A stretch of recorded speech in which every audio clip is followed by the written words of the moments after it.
spyware is secretly used by governments to track criminal activity. This is about surveilling the activities of somebody who's either thinking about breaking the law or who's actually broken it. It's also deployed by repressive regimes to spy on their opposition. A government is a surveillance machine. Journalists and dissidents are targeted for surveillance. Whenever you speak against the government, you are a terrorist. Cyber weapons markets jeopardize lives in the name of profit. We don't have official laws that provide for transparency and accountability. Should cyber mercenaries be held responsible?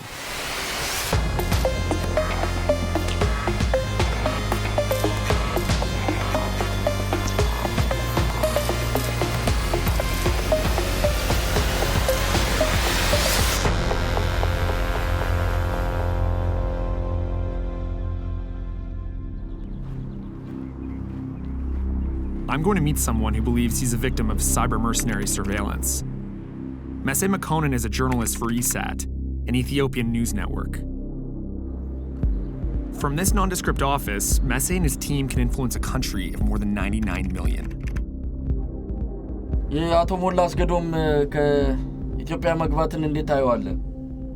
So why don't you explain to me what ESAT is? ESAT is an independent media organization. Is established by Ethiopian journalists who have been fled from Ethiopia because of the situation in Ethiopia. We are working for the people of Ethiopia, the voice for the voiceless. So we are giving a platform to the opposition. And you're all journalists in exile? Yeah, all.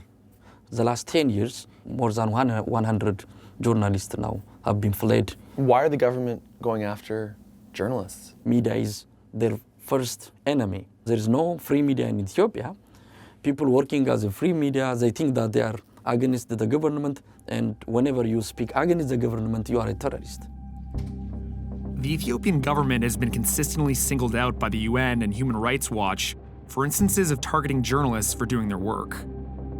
The Ethiopian government continued harassing opposition members. Several coalition members in Oromia and southern Ethiopia are also intimidated, detained, and tortured for their involvement in politics. In December 2013, ESAT employees were targeted with a series of malware attacks through Skype.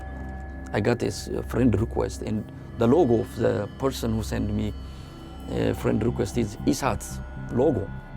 So I thought that it is a friend, and he's not a bad guy, so let me accept him. When I accept him, he sent me immediately a PDF file. And I tried to open, there is my computer full of broken words, and I got shocked. To find out who was behind the attack and how they did it, I traveled to San Francisco to speak with Bill Martzak of Citizen Lab, a cyber surveillance watchdog. When he came across the ESAT file Messe received, he got in contact with Messe and examined the malware that had infected his computer. What did you discover?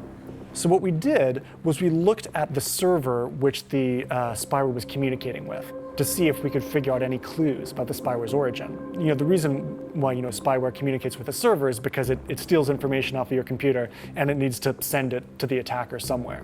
And one of the things we noticed is that the server actually returned an SSL certificate that said issued by HTSRL. An SSL certificate is a digital certificate used to authenticate and create a secure link between a website and an end user. And it also contained in the description RCS Certification Authority, and RCS being the acronym for Remote Control System, which is a product of an Italian company known as Hacking Team. Based in Italy, Hacking Team has branded itself a global supplier of spyware, with ads like this, featuring a shady black hat hacker to hawk their tools and support services. Rely on us. But they're not the only game in town. Companies like PhineasFisher, Cyberbit, and Trovacore also sell surveillance software. Their spyware can surveil cell phones, monitor your computer's camera and microphone, and steal emails, passwords, contacts, and files. So we issued this report through Citizen Lab, and immediately, Hacking Team issued their denials. But interestingly, we were monitoring the command and control server which the spyware had communicated with, and we noticed that it was very quickly pulled offline. And then the hacks came back. The hacks came back, yes. In 2014, there were several instances where members of ESAT received emails containing hacking team spyware. Who was targeting them? When we traced this spyware to this endpoint, it was an internet address registered to a satellite company, which provides services across all of Africa and the Middle East and some places in Europe. And we queried this range of IP addresses, and we found that one of them had identified itself as INSA PC. I was like, okay, Google, what is INSA? And the first hit was Ethiopian Information Network Security Administration, Government of Ethiopia. I was like, okay, this is it.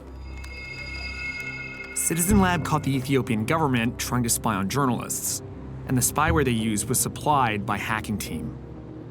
The one guy who could really explain the bigger picture was Citizen Lab's director, Ron Diebert. You've taken a particular interest in digital surveillance tools. Why is that? There is a huge market for surveillance technologies, and what we found is that that market extends to some of the world's most notorious autocratic regimes and human rights abusing countries.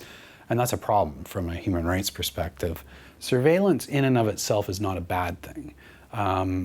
It is, I think, naive to expect we'd ever go back to any sort of pristine time where there is no surveillance. That is just part of human nature. A government is a surveillance machine. From the 15th century to today, it's the same. The question is, what is that surveillance for? And are there proper checks and balances around it? That applies to what Citizen Lab does, it applies to what Google does, it applies to what the United States does. Or Ethiopia. Or Ethiopia, yeah. How do you feel that there's a company in Italy that's a free country selling cyber surveillance tools to your country? It is very, very unfortunate to, learn that these democratic countries, helping dictatorship in Africa. Hacking Team had been caught red-handed, so I wanted them to explain why they knowingly armed an authoritarian regime with their surveillance tools. In 2013 and 2014, the Ethiopian government targeted journalists with spyware supplied and supported by an Italian company called Hacking Team. I think the view that we need 100% privacy and anything else comes second is a short-sighted view and doesn't recognize the realities of the digital world. Eric Rabe is Hacking Team's chief marketing and communications officer. We met in New York. How about the case of Ethiopia? Yeah, Ethiopia is a country that we became convinced was using the software in an inappropriate way against a person here in the U.S., a purported journalist. The Ethiopian government frankly argued that that person was also a member of an organization that was actively trying to overthrow the government, and that's why they wanted to surveil him. So it was a legitimate sale to a customer who seemed to need it and seemed to be willing to use it in an appropriate way. When we found out differently, we suspended business with Ethiopia, and they're not a client anymore. These are some pretty powerful tools that you're selling. What do they do exactly? Well, they allow surveillance of activity in the digital space, with everything encrypted from end to end, phone calls and internet communications and email messages. The only way an investigator can actually tell what somebody is doing in that digital space is by accessing those tools either before they're encrypted or after they're decrypted. And that happens only in one place, and that's on the device itself. So this software allows observation of that activity on the device. So are these legitimate tools, you think? I think they are legitimate tools, and I think they're really necessary for law enforcement. This is not about, listening in on your cell phone conversation. This is about surveilling the activities of somebody who's either thinking about breaking the law or who's actually broken it. Although he has no direct evidence, Messe believes that the data gathered by the Ethiopian government through Hacking Team's software had devastating consequences for his colleagues. Did any of the people that you were contacting go to jail because of that hack? Yeah, 3 of our contacts are now in jail. So Hacking Team malware essentially helped put Ethiopians in jail. Definitely. So you talk about privacy, security. What about human rights? I don't think Hacking Team is the principal human rights enforcement agency for the world. We're a software company that serves law enforcement. That's what we do. We're not embarrassed about it. We think it's important. We spoke to people at ESAT who were the targets of Ethiopian hackers. And they wondered why a hacking team would sell to a country who has obvious human rights violations. Ethiopia was not on anybody's blacklist. There was no prohibition that any country, the US, the EU, NATO, or anybody else had against Ethiopia at the time that software was sold. That said, it doesn't take a global affairs PhD to know that they've violated some really basic human rights.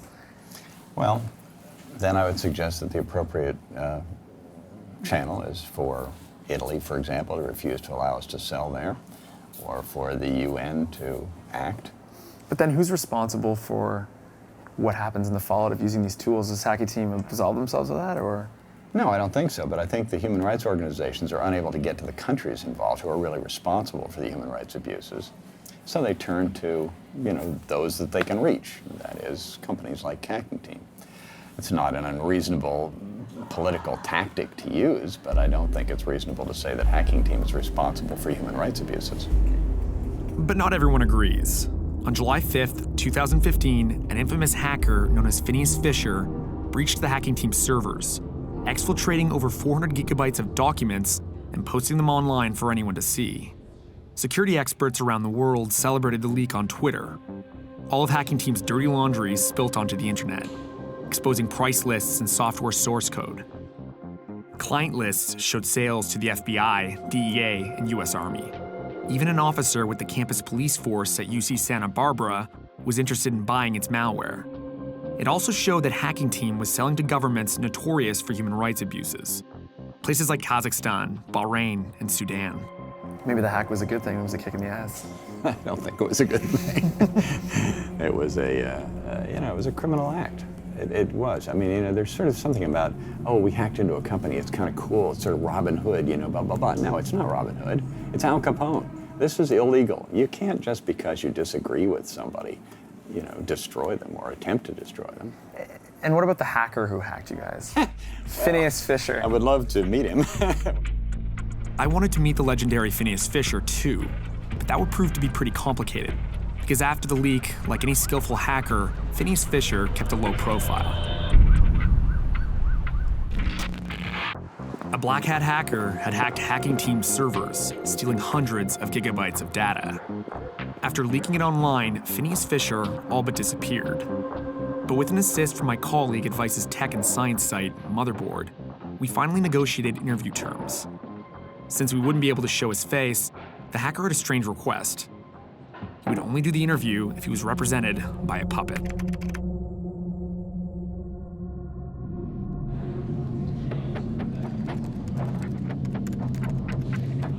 These are the exact words from our live text exchange, voiced by one of my colleagues. What was the goal in hacking the Hacking Team data? Were you trying to stop them? For the lulz. I don't really expect leaking data to stop a company, but hopefully it can at least set them back a bit and give some breathing room to the people being targeted with their software. We spoke to some Ethiopian journalists who were targeted by their government using Hacking Team software, and they wanted to thank you. Cool. Kind of weird seeing my hacking addiction, hobby, actually affecting people in the real world in a positive way. What do you think of surveillance companies and Hacking Team specifically? I would say they're people with no morals going where the money is, but it's maybe not entirely true. I imagine I'm not all that different from Hacking Team employees. The same addiction to that electronic pulse and the beauty of the bod. I imagine if you come from a background where you see police as largely a force for good, then writing hacking tools for them makes some sense. But then Citizen Lab provides clear evidence it's being used mostly for comic book villain level of evil. And all the PhineasFisher and Hacking Team customers where targets of the spying have been identified in Bahrain, Ecuador, Mexico, Ethiopia. It's all investigative journalists, dissidents, political opposition, etc. being targeted. Not real crime, but threats to those in power.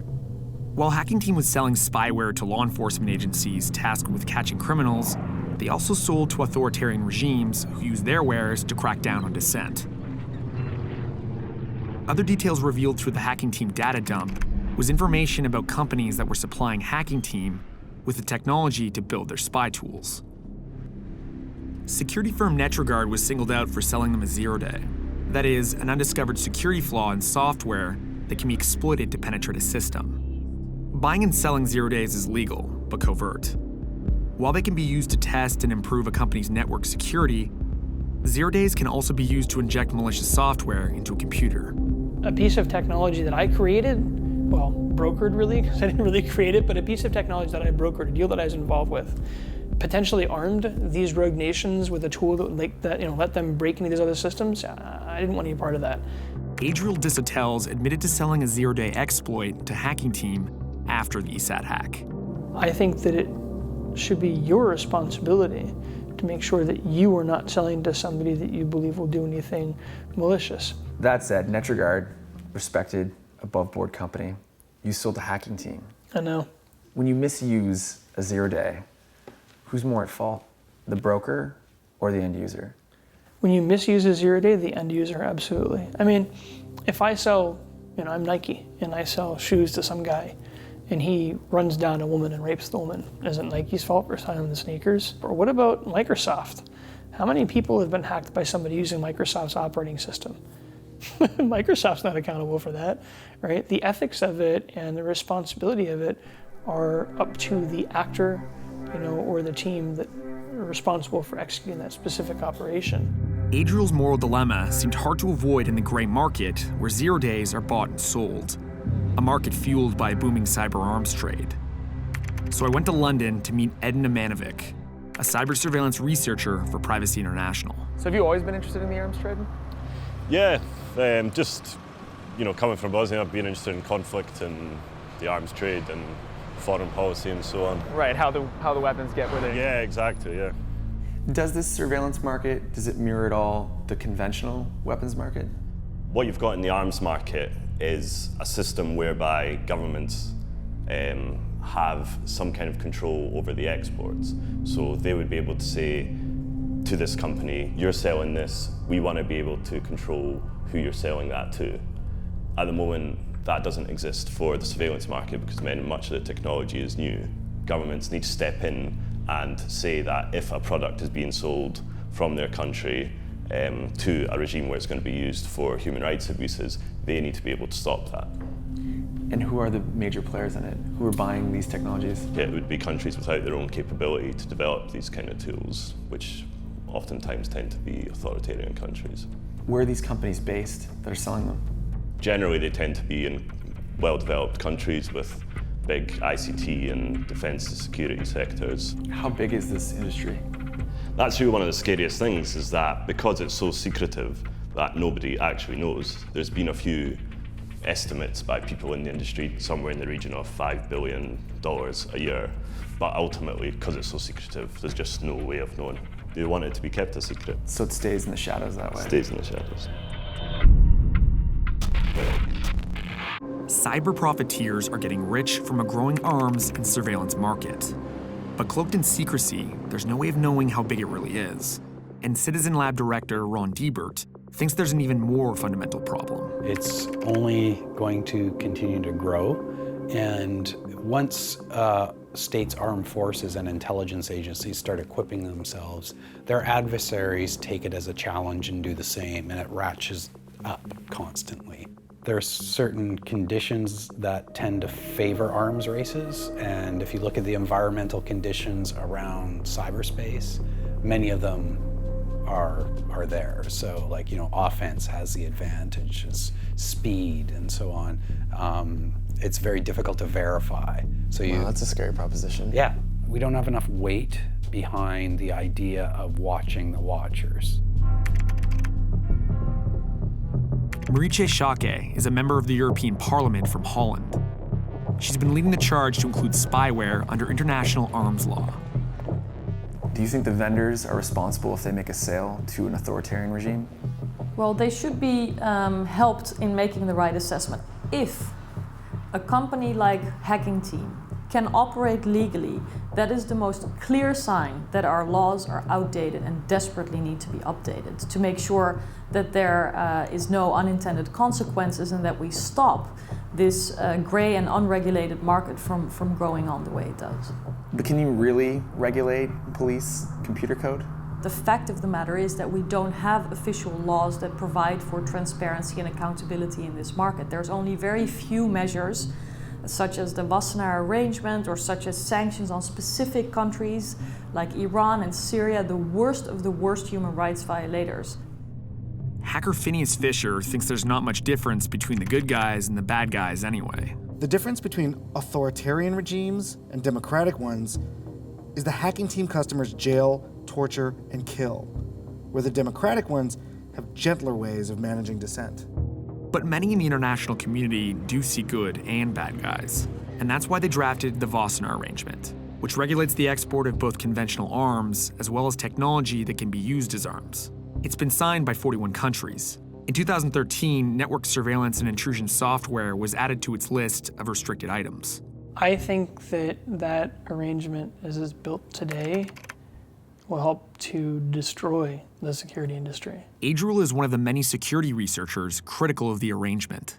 If you take a company that operates in multiple countries, that company might suffer a breach, and we might have a piece of technology here, that is somehow regulated because of offensive capabilities. With Wassenaar in place, you can't just send that information over to your other division. You have to go and apply for the license and do all this other stuff, and by that time the hackers have had a field day and taken whatever they wanted. It prevents fast response. I believe it was written with good intention, but I believe it was written by politicians and people who didn't really understand the nature of zero days, and more importantly, they didn't understand how gray the boundaries are. Despite the gray boundaries, Hacking Team claims to be in full compliance with the Wassenaar Arrangement. But in the wake of the leak, the Italian government revoked Hacking Team's global license. They now have to apply for an individual license every time they want to export their software outside of Europe. A sign that times may be changing for spyware manufacturers. If you could say anything to the hacker who hacked Hacking Team, what would you say? Please keep on hacking these hackers and expose them. They are fueling dictatorship in Ethiopia. The market for spyware is growing fast. Without tough legislation around the sale of these cyber weapons, anyone can be a target, including me, including you.